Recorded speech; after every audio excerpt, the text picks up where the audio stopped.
वो लगातार चल रही हैं प्रथमेश। लेकिन मैं एक बार फिर अपने साथियों का रुख करूंगा। अजय जांड्याल मेरे साथ जम्मू से इस वक्त जुड़े हुए हैं। अजय, जम्मू पर अमूमन इतनी भीड़ कभी नहीं दिखती है, लेकिन बाकी जगहों पर मैनुअल टिकटिंग शुरू हो गई है। क्या जम्मू में ये कोशिश शुरू की गई? क्या फ्लाइट्स ने टेक ऑफ करना शुरू किया? देखिए राजीव, मैं आपको बता दूं कि एयर इंडिया की अगर बात की जाए तो एयर इंडिया ने मैनुअल टिकटिंग शुरू की है, मगर जहां तक बात इंडिगो की आती है या बाकी फ्लाइट्स की आती है तो उन्होंने शायद मैनुअल टिकटिंग जो है वो शुरू नहीं की है, बोर्डिंग शुरू नहीं की है, जिसके कारण जो है लोगों को काफ़ी दिक्कतों का सामना करना पड़ रहा है। लोग एक विंडो से दूसरी विंडो पर दौड़ रहे हैं ताकि किसी भी तरह से अगली फ्लाइट जो उनको चाहिए है उसका उनको टिकट मिल जाए। कई लोग यहाँ से मुंबई जाने वाले थे। आप लोग कहाँ जाने वाले? हैदराबाद। टिकट हो गया? टिकट में बुकिंग कर लिया। चल रहा है कि आपके क्या कह रहे हैं, नेटवर्क चल रहा है इनका, यहाँ पे काम कर रहा है? अभी जा रहा अंदर में। आपकी कौन सी फ्लाइट है? इंडिगो। इंडिगो की। ये देखिए इंडिगो की फ्लाइट के लिए पहुंचे हैं यहाँ पे। मैम आपने चेक किया? चेक किया। अभी कुछ हम लोगों को मोबाइल को नेटवर्क ही नहीं, तो फोन कैसे कर सकते हैं हम लोग? अभी क्या कह रहे हैं? वो लोग बोल रहे हैं आप लोग करो, देखो, तो हम लोग क्या करें? इंतजार करने के लिए बोल रहे हैं? नहीं, कुछ नहीं, देखो फोन करके, कॉल करके पूछो करके बोल रहे, तो फोन ही नेटवर्क ही नहीं हम लोग। यहाँ से कोई जवाब नहीं दे रहे। कुछ नहीं दे रहे। देखिए आप राजीव देखिए, लोग ये कह रहे हैं कि जो इन्होंने इंडिगो का नंबर है कस्टमर केयर का, वहां कोई फोन उठा नहीं रहा, और जिन लोगों को यहाँ पहुंचकर जब ये बात कर रहे हैं तो उनको कहा जा रहा है कि आप उसी नंबर पे कॉल कीजिए, जबकि इंडिगो या बाकी कंपनीज खुद कह रही हैं कि आप कॉल मत करिए। आप देखिए कहीं ना कहीं आपस में इस वक्त बहसबाजी जारी है। दोनों तरफ से लोग जो हैं वो गलत नहीं हैं, मगर जो लोग हैं वो परेशान हैं। आप अभी कॉल कर रहे थे इंडिगो की, क्या बोल रहे हैं कस्टमर केयर में, क्या बोल रहे हैं? अभी फोन नहीं उठ रहा सर उनका। यहाँ पे क्या बोल रहे हैं? यहाँ पे सर इनका कोई रिप्लाई नहीं आ रहा है। हम इन्हीं के रिप्लाई का वेट कर रहे हैं, कुछ हमें सेटिस्फिकेशन दे सके। इनका कुछ रिस्पॉन्सिबिल जो है कुछ भी पॉजिटिव नहीं है। अभी क्या बोल रहे हैं, फ्लाइट कैंसिल है कि क्या? आपने कहाँ जाना था? मुझे श्रीनगर जाना था। फ्लाइट कैंसिल है, कोई अगला रास्ता भी नहीं बता रहे हैं कि हमें अगली फ्लाइट में देंगे या फिर रिफंड करें, कुछ सब मतलब क्लियर मैसेज नहीं दे रहे हैं। कोई मैसेज नहीं है, बताया नहीं जा रहा, जिसके चलते लोगों को परेशान होना पड़ रहा है। और आप जैसा राजीव बता रहे थे कि जम्मू एयरपोर्ट पर इस तरह की भीड़ कभी देखी। आपका फ्लाइट कहाँ का है? दिल्ली। दिल्ली का हुआ है? टिकट हो गया? हो गया। तो आपका बोर्डिंग हो रहा है? नो, आपका भी कैंसिल हो गया? कैंसिल नहीं है जी अच्छा, अभी पता नहीं किया है। तो आप देखिए कि लोग जो पहुंच रहे हैं उनको पता नहीं चला है। जी सर, मेरे साथ एक शख्स है, अभी आपकी बात हो रही थी कंपनी क्या? My daughter had to go to Mumbai through Indigo flight today. अचानक ये हमें 1:15 बजे मैसेज करते हैं कि जी कैंसिल हो गई फ्लाइट, और लिंक एक भेज रहे हैं कि रिशेड्यूल ऑफ फ्लाइट ये है और रिफंड का ये है। वो लिंक ही नहीं खुल रहा है। हम 1.5 घंटे से इनके कस्टमर केयर सेंटर पे कॉल कर रहे हैं, कोई नहीं उठा रहा है, नथिंग। फिर AI सपोर्ट पे जा रहे हैं, व्हाट्सएप पे जा रहे हैं, कोई नहीं हमें रेमेडी मिल रही है, नथिंग। अब हम इधर आए इनके पास, ये कह रहे हैं हमारा सिस्टम डाउन है, हम कुछ नहीं कह सकते। रीशेड्यूलिंग का कुछ बताया? ये अलग-अलग परेशानियां हैं जो लोग झेल रहे हैं। लोग नहीं जानते थे कि इस तरह की प्रॉब्लम्स आ जाएगी। वो लोग एयरपोर्ट पहुंचे। एयरपोर्ट पहुंचने के बाद जब वहां पर माइक्रोसॉफ्ट विंडो काम नहीं कर रही थी, यानी कि सर्वर ठप था, उसके बाद पैसेंजर्स की लंबी लाइन लग गई। अब चुनौती अलग अलग तरीके से एयरपोर्ट अथॉरिटी के सामने भी है और साथ ही साथ पैसेंजर्स के साथ भी। इन परेशानियों से निपटने के लिए अब धीरे धीरे मैनुअल सिस्टम लागू किया जा रहा है। स्पाइस जेट को लेकर यह बड़ी खबर है। स्पाइस जेट जिसने थोड़ी देर पहले सोशल मीडिया अकाउंट पर पोस्ट किया है और ये कहा है कि तकनीकी खामियां जिनका सामना हम कर रहे हैं, और इन्हीं तकनीकी खामियों के चलते जो ऑनलाइन सेवाएं हैं वो अभी प्रभावित हो रही हैं, और ऑनलाइन सेवाएं प्रभावित हो रही हैं तो उससे निपटने के लिए मैन्युअली चेक इन करने की व्यवस्था और बोर्डिंग की जो प्रक्रियाएं हैं वो सक्रिय कर दी गई है। यानी कि ये जो ब्लू स्क्रीन है जिसके चलते फ्लाइट्स डिले हो रही हैं, उसी से निपटने के लिए अब स्पाइस जेट ने ये इनिशिएटिव लिया है। तकनीकी खराबी के चलते ये इनिशिएटिव लेने के बाद ये कोशिश है कि तकनीकी सेवाएं अभी दिक्कत दे रही हैं, ऑनलाइन सेवाएं अभी दिक्कत दे रही हैं, और ऐसे में जो मैनुअली सिस्टम है, यानी कि वही जो दशकों पहले होता था, कंप्यूटर नहीं थे, जब पेन पेपर से चीजें की जाती थी, वही अब यहाँ पर मैनुअली होता हुआ नजर आ रहा है। स्पाइस जेट ने ये इनिशिएटिव ले लिया है, आकाशा ने भी ये इनिशिएटिव ले लिया है। 2 एयरलाइंस को लेकर अपडेट ये है।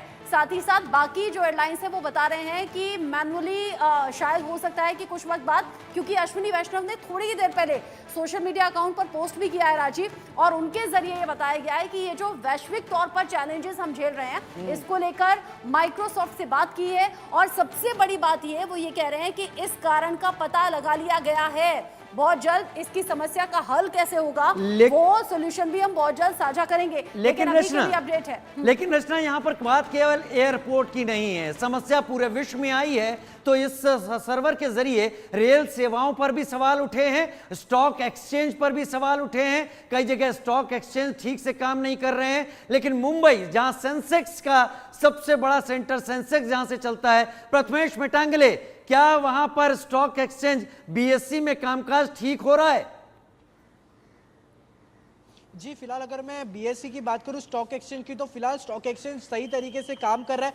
हालांकि जिस तरीके से फिलहाल अंदर से कोई ऐसी खबर नहीं आई है कि जिस तरीके से अगर सेंसेक्स की अगर बात करूं तो सेंसेक्स नहीं काम कर रहा है या फिर उनके कुछ तकनीकी खराबी है, ऐसे फिलहाल कोई खबर नहीं है। जिस तरीके से जो बीएससी है, क्योंकि एक बहुत बड़ा बॉम्बे स्टॉक एक्सचेंज जिसे माना जाता है जो ट्रेडिंग के लिए लोग लगातार जहां पर ट्रेडिंग करते हैं, वो फिलहाल शुरू है। लेकिन कुछ ऐसी आशाएं जताई जा रही है, क्योंकि जिस तरीके से बड़ा एक बहुत बड़ी एक आशंका है कि जो स्टॉक से उसके गिर सकते हैं, फिलहाल ऐसी आशंका जताई जा रही है। चलिए, फिलहाल भारत में स्टॉक एक्सचेंज में दिक्कत नहीं है, लेकिन लंदन स्टॉक एक्सचेंज में दिक्कत आई है।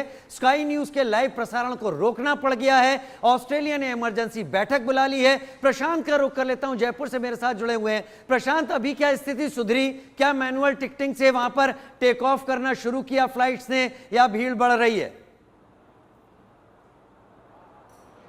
जी बिल्कुल, देखिए एक बार मैं फिर से तस्वीरें दिखाना चाहूँगा, क्योंकि जब हमने पहले आपसे बात की थी जब कितना क्राउड हुआ था, मगर जिस तरीके से मैनुअल सिस्टम को जब शुरू किया गया है, तो अब कहे कि व्यवस्था कहीं ना कहीं सुधरती नजर आ रही है। यानी जो है कंप्यूटराइज सिस्टम ना करके जब मैनुअली बोर्डिंग की जा रही है, मैनुअली चेक इन करवाया जा रहा है, तो जो पैसेंजर्स हैं और वो अंदर भी जा पा रहे हैं। और जो फ्लाइट्स डिले हुई थी वो जो है अब टेक ऑफ कर रही है अपने टाइम से डिले होने के बाद। यानी जो जयपुर से चंडीगढ़ और जयपुर से चेन्नई 2 फ्लाइटों को डिले किया गया था, वो अब जो है हालांकि डिले हुई है अपने टाइम से, मगर उस टाइम पे जो टाइम एक्सटेंड किया गया था उस पर जो है टेक ऑफ कर रही है। कुछ देर पहले यहाँ पर हमारे साथ एयर इंडिया एक्सप्रेस के क्रू मेंबर भी थे। उन्होंने भी हमें बताया कि किस तरीके से करीबन सुबह 10 से 10:30 बजे जब उन्हें जानकारी प्राप्त हुई, तो उन्होंने सभी जो उनके पैसेंजर्स थे उनको एक मैसेज भी भेजा, और अब उसके बाद मैनुअली वो उन सबको मैनेज भी कर रहे हैं। मगर कहीं ना कहीं लोगों को शिकायत है, जो पैसेंजर्स है वो परेशान हो रहे हैं। 2000 से ज्यादा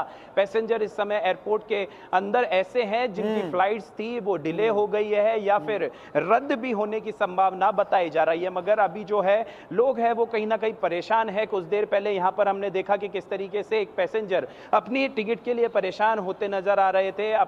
उन्हें ये समझ नहीं आ रहा था कि उनकी फ्लाइट डिले है या फिर रद्द कर दी गई है। तो कहीं ना कहीं परेशानी है, मैसेज नहीं मिल रहा है, और कहे ये फ्लाइट्स की नहीं, अब ट्रेन की यानी यातायात पूरी तरीके से प्रभावित हो गया है। और दूसरी चीज जो आईटी कंपनीज हैं उनमें भी कहीं ना कहीं जो है सर्वर के कारण इश्यूज है, और लोग हैं वो अब पूरी तरीके से परेशान होते नजर आ रहे हैं। फाइनेंशियल सेक्टर पे बड़ा बुरा असर पड़ा है इस सर्वर क्रैश के चलते, लेकिन इसकी वजह समझ में नहीं आ रही है। ये कोई वायरस अटैक है या किसी हैकर का काम है या सर्वर पूरी तरीके से क्रैश कर गया है? रचना, एक सवाल बड़ा यहाँ पर यह भी खड़ा होता है, टेक ऑफ और लैंड को लेकर तो बड़ी दिक्कतें हैं, हालांकि ज्यादातर टेक ऑफ को लेकर हैं, लेकिन जो फ्लाइट उड़ रही हैं क्या उन पर भी इस सर्वर क्रैश का कोई असर पड़ा होगा? क्योंकि वो भी कंप्यूटराइज सिस्टम के जरिए काम करती हैं और चलती हैं। देखिए, इसीलिए थोड़ी देर पहले अपडेट आया था राजीव कि अमेरिका में 3 ऐसी एयरलाइंस है जिन्होंने अपने सभी विमानों को, सभी फ्लाइट्स को जमीन पर बुला लिया है, क्योंकि इसकी पूरी संभावना है। हम हजारों फीट ऊंचाई पर सफर कर रहे होते हैं, हमारा विमान जो है वो हवा में होता है, आसमान में हम लोग चल रहे होते हैं, लेकिन बावजूद इसके हम कनेक्टेड होते हैं। लेकिन जब माइक्रोसॉफ्ट विंडो ग्लिच आ गया है इसमें, जब सर्वर ठप हो गया है, अब इसको लेकर अलग अलग तरह की अफवाहें हैं कि क्या ये टेक्निकल ग्लिच है, क्या ये साइबर अटैक है, या फिर क्या जानबूझकर इसे हैक किया गया है। ऐसे कई सवाल हैं। शुभ राणा मेरे साथ में जुड़ गई हैं और साथ ही साथ wing commander retired Prafulla Bakshi sir भी हमारे साथ में जुड़े हुए हैं। पहले प्रफुल्ल सर, आपका मैं रुख कर रही हूं। अभी ये खबर आई हुई थोड़ी ही देर हुई है, दुनिया भर में हड़कंप मच गया है, सोशल मीडिया पर मानो पोस्ट की बाढ़ आ गई है, लोग तस्वीर शेयर कर रहे हैं, वीडियो शेयर कर रहे हैं, और हैशटैग्स में एक हैशटैग है साइबर अटैक भी। इसके पीछे साजिश कुछ हो सकती है क्या? आप बिल्कुल ठीक कह रही हैं रत्ना जी। ये आप सोच के नहीं, सोचिए जरा, ऑस्ट्रेलिया, अमेरिका, जर्मनी, इंडिया, ये सारी की सारी कंट्रीज में माइक्रोसॉफ्ट एकदम से ही और एयरफील्ड पे ये हो गया है। अगर आप इसका बैकग्राउंड देखिए, चाइना ने व्हाइट हाउस के ऊपर जैम किया था, साइबर किया था, अमेरिका ने ईरान के 1000 रिएक्टर्स को जैम किया था, स्टक्सनेट जो वायरस था उसके द्वारा। ये एक अलग वॉरफेयर है। इस वॉरफेयर का रिपरकशन बड़ा गहरा हो सकता है। साइबर सिर्फ एयरफील्ड को नहीं, मिलिट्री एयरफील्ड भी है। मगर जम्मू की आप जो तस्वीर देख रहे थे, मिलिट्री एयरफील्ड भी है, मिसाइल्स हैं, वो सब साइबर से ऑपरेट हो, सब कंप्यूटर से ऑपरेट होते हैं। कंप्यूटर की लॉन्चिंग टेक्निक और रिसीविंग मैसेज की टेक्निक को अगर जैम किया जाए उसको साइबर कहते हैं। अगर ये साइबर के बड़े पहलू हैं, तो ये जो अभी एक छोटा सा पहलू अगर नजर आ रहा है, अब आप सोच सकते हैं कि क्या बड़ा होगा। Wing commander Bakshi, wing commander Bakshi, ये संयोग है या